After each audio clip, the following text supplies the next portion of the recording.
FA-50 개량 향방, KF-XAESA 레이더 활용, F-414 적용. 말레이시아 공군의 경전투기 사업에서 FA-52 파키스탄 JF-17 인도 티저스 MK-1 경쟁을 하면서 드디어 FA-50은 다른 전투기들과 입찰 경쟁을 한다. FA-50의 수출 판로를 확대하면서 결국 정규 전투기들과 경쟁을 하는 시기다. 물론 2년 전에 필리핀 마닐라 ADAS 2016에서도 제임즈 39 전투기 사브사가 FA-50을 견제하는 모습을 보였다. JF-17은 FA-50과 비슷한 공허 중량과 최대 이륙 중량을 갖는 항공기이지만 BVR 교전과 공대함 스탠드오프 공격, SEAD 능력을 보유한 항공기이며 자체 방어를 위한 ECM 체계까지 사용할 수 있는 다목적 전투기이다. 해외 티저스 MK-1A 역시 AESA 레이더와 자체 방어를 위한 ECM 장비를 운용하도록 개발되고 있다. 티저스 MK-1A에는 FA-50과 마찬가지로 F-404 엔진이 탑재되는데 이는 이미 말레이시아 공군이 F-404 엔진을 탑재한 FA-18D 전투기 8대를 운용하고 있다는 점에서 높은 평가를 받을 수 있는 요인이다. 반면 JF-17에는 말레이시아 공군이 운용하다가 예비 항공기로 전환한 미그 29N의 RD-33 엔진의 파생형인 RD-93 엔진 탑재. FA-50의 F-404, G-102 엔진은 FADEC 엔진 제어 채널과 애프터 버너를 모두 이중화함으로써 신뢰성을 더욱 향상시켰다는 점이 강점이다. 티저스는 FA-50과 공허 중량과 최대 이륙 중량 면에서 큰 차이가 없는 LCA이다. 이처럼 그동안 경공격기와 리프트 시장 위주로 판로를 확대해온 FA-50이 이제 정규 전투기들과 경쟁하면서 추가 성능 개량을 필요로 하고 있다. 채공시간 증대. FA-50의 채공시간 증가는 이미 FA-50 항공기를 도입한 해외 운용국에서도 필요성이 제기되고 있다.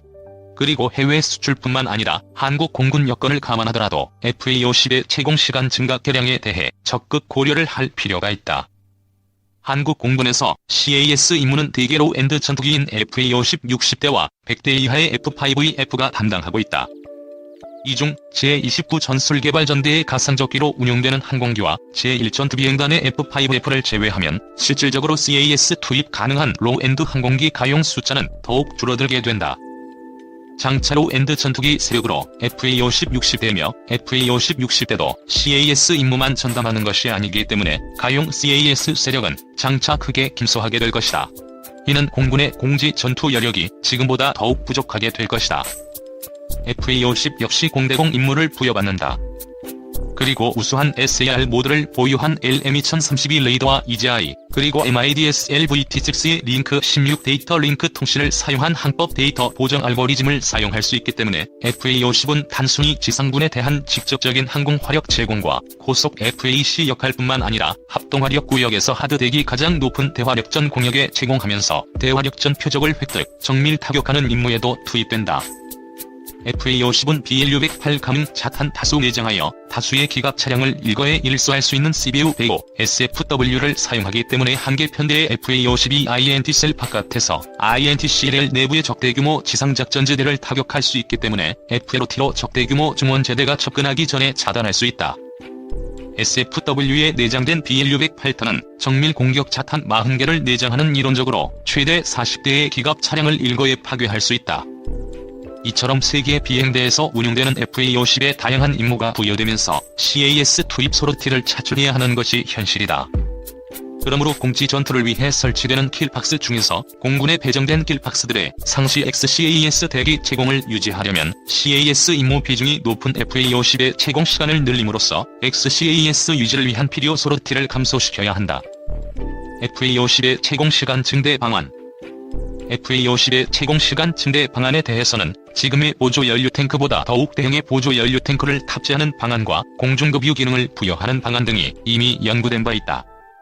공중급유 기능을 부여하는 방안에 대해서는 미 공군 TX 사업 TO-12에 적용된 것과 같이 FA-50의 캐노피와 수직 미입 사이에 공중급유 리셋터가 포함된 구조물을 결합하고 해당 구조물의 리셋터가 직접 동체 내부 연료 탱크와 연결되도록 하는 방안과 기수 근처에 공중급유 프로브를 설치하는 방안이 연구되었다. 즉 플라잉 붐급유 방식과 프로브 앤드 드로그 방식이다. 이미 한국 공군의 핵심 주력 전투기들이 모두 플라잉 붐 공중 급유를 위한 리셋터를 보유하며 KF-X 역시 플라잉 붐급유를 위한 리셋터가 설계에 반영되어 있다. 무엇보다 플라잉 붐급유를 위한 공중급유 붐을 갖춘 KC-330 공중급유기를 전력화하고 있다. 따라서 FA-50의 채공시간 증가 방안으로 플라잉 붐급유 리섹터를 설치하는 방안이 고려된 것은 당연한 것이다. 해당 개조 방안은 기술적으로도 큰 어려움이 없다고 한다. 다만 플라잉 붐급유 능력을 부여받더라도 공중급유 리섹터 설치 개조를 받은 FA-50 개량형이 전시에 공중급유를 받기는 어렵다는 것이 해당 개조 방안의 단점이다. 한국공군은 불과 4대의 KC-330 공중급유기를 도입하고 있기 때문에 동공중급유기를 추가 도입하지 않은 한 전시에 한 대씩 공중급유기에 할당된 대기 공역에 한 대씩 로테이션 투입될 것이다. 이는 이미 공중급유 리섹터를 보유한 주력 전투기인 F-35E, F-15K, 그리고 KF-16의 공중급유 소요도 완전히 충족하기 어렵기 때문에 FA-50 개량형에도 공중급유를 할 여건이 되지 않는다는 것을 의미한다. 나중에 공중급유기를 추가 도입하더라도 이 문제는 여전히 해결되지 않을 것이다. 추가 도입된 공중급유기 역시 F-15, F-16, F-35를 우선적으로 지원해야 하기 때문이다. 한국공군은 공중급유 붐을 장착한 A330 MRTT 공중급유기 4대를 도입하면서 동시에 해당 급유기의 날개에 탑재할 수 있는 카바햄 42905 공중급유 포드도 연말까지 도입할 예정이다. 한국공군의 A330 MRTTN KC330 공중급유기는 플라잉 붐 공중급유뿐만 아니라 프로브 드로그 공중급유 능력도 보유하게 된다. 이는 프로브를 사용하여 공중급유를 받는 전투기를 운영하는 미 해군과 미 해병대와의 연합작전을 염두에 둔 것으로 짐작된다. 카브햄 952 포드를 도입함으로써 KC-330 공중급유기는 플라잉 붐급유와 프로브 드로그 급유를 모두 할 수 있다. FA-50에 공중급유 프로브를 설치하는 옵션을 수출형뿐만 아니라 한국공군 FA-50에 적용해도 장차 활용할 수 있게 된다. KC-330 공중급유기는 플라잉 붐급유를 받기 위한 리섹터를 갖춘 주력 전투기들을 우선적으로 지원을 해야 하기 때문에 만약 FA-50에 급유 프로브를 설치하는 개량을 하더라도 해당 항공기에 KC-330의 공중급유를 배정하는 것은 쉽지 않다.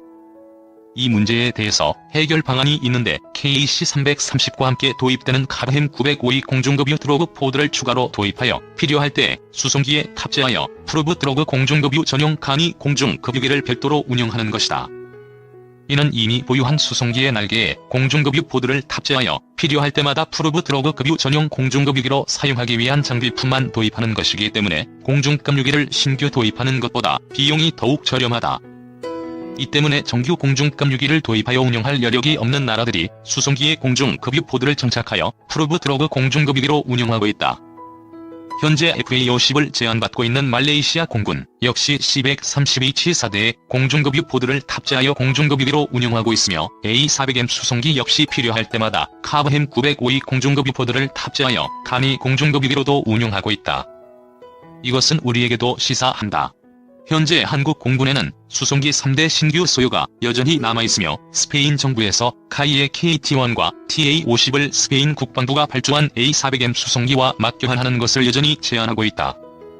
한국 공군의 수송기 3대 소요를 충족시키면서 T-50 계열 항공기의 해외 시장 확대를 도모하면서 장차 한국 공군이 보유한 FA-50에 공중급유 프로브를 설치하여 연료 탱크에 연결하는 개량을 할 경우 이미 한국 공군이 도입 예정인 카바햄 952 포드를 추가 도입하여 A400M을 간이 공중급유 수송기로도 운용할 수 있게 된다. FA-50에 공중급유 프로브를 설치하는 개량을 하고 해당 설계를 인증하여 공군에서 운영, 신뢰성을 확보하는 것은 최근에 말레이시아 공군의 FA-50이 제안된 것과 같이 프로브 드로그 방식 공중급유기를 운영하는 나라들을 대상으로 시장 확대의 보탬이다. 말레이시아에서 FA-50과 경합을 하고 있는 JF-17의 경우에는 이미 프로브 드로그 공중급유를 위한 프로브를 보유하고 있다. BVR 교전 능력 부여. FA-50에 BVR 교전 능력을 부여하는 것은 일단 수출 시장 확대를 위한 개량이다. 한국 공군은 강력한 BVR 교전 능력을 보유한 F-15K 59대와 F-16CD 167대, 총 226대의 현대적인 BVR 교전 가능 전투기를 보유하고 있으며 이 중 KF-16CD 133대는 F-16V로 개량되고 있다. 여기에 F-35E 40대가 도입되고 있으며 장차 F-35E 20대 추가 도입도 기정사실이다. 그러나 해외 도입국을 보면 사정이 다르다. 필리핀 공군의 경우에는 당분간 FA-50이 그들의 유일한 최정예 전투기이다. 현재 F-16V와 제임즈 39가 필리핀 공군에 제안되고 있지만 이들이 한개 대대 규모를 전력화하더라도 FA-50은 여전히 필리핀 공군에서 중요한 전투기이다. 이 때문에 2016년에 필리핀 개최 ADAS 2016에서는 라파엘이 IDRBY 공대공 미사일과 파이손 5 공대공 미사일, 스파이스 전, 라이테닝 타겟팅 포드 등 필리핀 공군의 FA-50PH를 개량하기 위한 개량 프로그램 패키지를 제안하였다. 인도네시아 공군은 그동안 영공 규모에 비해서 턱없이 부족한 전투기 보유 숫자 때문에 그동안 방위가 소홀했던 이리안자야 일대 영공 방어 강화를 위해 전투기 세력 일부를 웨스트 파푸아로 이동시키며 여기에 TOC-바이도 포함되어 있다. FA-50은 각종 BVR 모드와 우수한 ECCM 성능을 보유한 LM2032 레이더와 링크 16 데이터 링크 단말기를 사용함으로써 BVR 교전 능력 기반은 있다. 한국 공군은 FA-50 LM2032 레이더의 BVR 탐색 모드가 생성한 트랙들의 PR 식별을 하기 위한 신문 기능 없이 응답 기능만 있는 ANAPX-118을 FA-50에 통합하였다. FA-50에 통합된 LM2032 레이더의 BVR 모드가 생성한 트랙들에 대한 PR 식별 신문은 불가능하고 신문 응답기를 보유한 아군 플랫폼들의 PR 식별 신문에 응답하는 것만 가능하다. 해외에 수출되는 FA-50에 통합하기 위한 BVR 항전 컨피겨레이션은 한국 공군의 FA-50에 그것과 별도로 개발할 필요가 있다. 이미 카이에서 공식적으로 FA-50 발전 로드맵에 BVR 교전 능력과 타겟팅 포드 사용 능력을 보유한 FA-50 블라크 20 개발이 포함되어 있음을 발표했다. 카이의 로드맵은 타겟팅 포드를 사용하여 GBU-12와 같은 500파운드 레이저 유도 폭탄 유도 능력과 더욱 정밀한 표적 획득 기능을 보유한 FA-50 블라크 10을 개발하고 여기서 더욱 발전시켜서 BVR 교전 능력을 보유한 FA-50 블라크 20을 개발하는 것이다. 이 중 FA-50 블라크 10의 타겟팅 포드 운용 능력은 ANAAQ-33과 같은 타겟팅 포드로 표적을 고해상도 영상으로 식별하고 좌표를 획득하는 것이 고속 FAC 역할에 필요한 것이며 공격 전에 정밀한 표적 좌표를 획득하여 공대지 무장 투하 재원을 정밀 공격기로서 FA-50의 능력을 향상시키는 척경이기 때문이다. 무엇보다 현재 FA-50의 주력 공대지 유도무기로 사용되고 있는 JDAM보다 레이저 유도 폭탄이 더욱 표적에 정확하게 유도된다. BVR 교전 능력이 부여되는 FA-50 블라크 20에 통합할 CIT로 유력한 시스템은 KF-16 개량형에 채용된 ANAPX-125와 그리스 공군 F-16CD 개량 프로그램에 채용된 ANAPX-126 등이 있다. FA-50에는 JAGMCS2를 통합하여 해당 HND의 링크 16 연동 IFF 정보 시연 기능을 사용할 수 있게 된다. 현재 F-15K에 통합되어 사용되고 있는 JAGMCS의 발전형인 JAGMCS2는 KF-16 개량 프로그램과 KF-X에도 채용된 시스템이다. JAGMCS와 달리 JAGMCS2는 전차 후 주야간 사용이 가능하며 해당 HMD가 획득한 표적의 좌표와 고도를 HMD와 임무 컴퓨터를 통해 연동되는 항법 체계와의 인터페이스를 통해 파악하여 해당 위치 정보의 표적의 PR 식별을 링크 16을 통해 자동으로 요청하여 해당 표적을 PR 식별을 할 수 있는 다른 네트워크 참여자의 PR 식별 공조를 받을 수 있도록 설계되어 있다. ASRAAM과 같은 호버즈 교전이 가능한 공대공 미사일과 HMD는 현대 전투기에서 필수적인 장비로 자리를 잡기 때문에 수출형뿐만 아니라 한국 공군 FA-50에도 채용할 필요가 있다. 특히 JAGMCS2는 KF-16 개량형과 KF-X 장비이기 때문에 장비 공통화 측면에도 부합한다. KF-X용 AESA 레이더 통합 및 F-414 엔진 장착 준비 중. 미국 정부가 FA-50에 AESA 레이더 통합을 허용하지 않는다는 것이 통념으로 자리 잡았지만 사실은 다르다. 이미 FA-50의 임무 컴퓨터와 OFP 등이 국산화되었고 FLCS의 비행제 OFP도 국산화되었기 때문에 FA-50에 통합할 장비와 무장은 미국의 승인을 득할 필요는 없다. 즉 FA-50의 소스 코드는 미국제 항전의 OFP의 소스 코드를 제외하면 국내 업체가 보유하고 있기 때문에 AESA 레이더를 FA-50에 통합하는 것이 제도적으로 문제가 아니다. 문제는 주로 기술, 예산 문제이다. FA-50은 레이더 체적이 작아 내장 가능한 AESA 레이더 안테나가 작아 AESA 레이더에 많은 TR 모듈을 배열할 수 없다. 그리고 AESA 레이더는 지금의 레이더보다 전력 소요가 크며 레이더의 ECS 관련 전력 소요가 크므로 FA-50 항공기의 항전 전력 공급 계통이 개선되어야 하며 이를 위해 엔진을 교체하는 등 레이더 이외의 요소들까지 대대적으로 교체하는 전면적인 개량이 필요하다. 다행히도 현재 해결의 실마리가 있다. 오늘날 AESA 레이더는 과거보다 전력 밀도가 더욱 높고 안테나 이득이 더욱 향상된 TR 소자들이 채용되며 이 때문에 신형 소자를 사용한 소형 AESA 레이더가 소자 배열 간격과 소자 숫자가 줄어들어도 구형 소자들을 사용하는 TR 모듈 천역의 AESA 레이더 못지않은 출력과 안테나 이득, 위상차를 보유하는 것이 적어도 이론적으로는 가능하다. KF-X 사업이 순항 중인 가운데 올해 하반기 시제 기조립이 완성된 모습을 볼 수 있을 것 같습니다. 순항 중인 KF-X 사업을 점검합니다. 구독과 좋아요는 영상 제작에 큰 힘이 됩니다.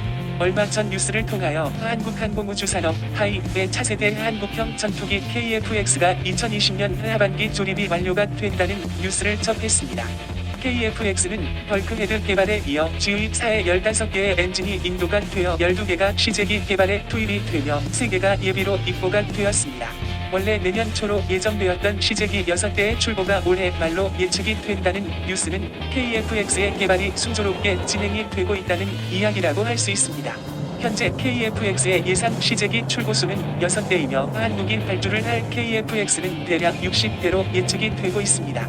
이번 생산 조립 완료가 생각보다 빠르게 진행되고 있는 걸로 보아 지상 테스트와 비행 테스트가 생각보다 빠르게 진행이 되며 전력화가 빠르게 이루어질 수 있다는 기대가 되고 있습니다. 또한 KF-X의 개발에 이어 한국은 아에사 레이더를 포함한 4개의 항전 장비와 시제품 제작이 동시에 진행 중에 있으며 2020년 하반기부터 테스트 항공기를 통하여 기술과 기능의 검증에 돌입하게 됩니다.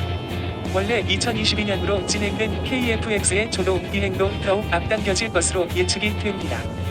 KF-X의 체계 개발 완료 일정은 2026년으로 알려져 있으며 개발이 완료된 이후에도 블록의 개념을 도입 계속해서 진화하는 전투기의 개념으로 연구 개발이 지속이 되게 됩니다. 모든 과정이 원활하게 진행이 된다면 2028년부터 120대의 KF-X가 양산에 돌입을 하게 됩니다. 예상 단가는 700억에서 800억대로 예측을 하고 있으며 블록 2까지의 업그레이드 계획을 보면 지대공과 지대지, 지대함의 무장이 완료가 되게 됩니다.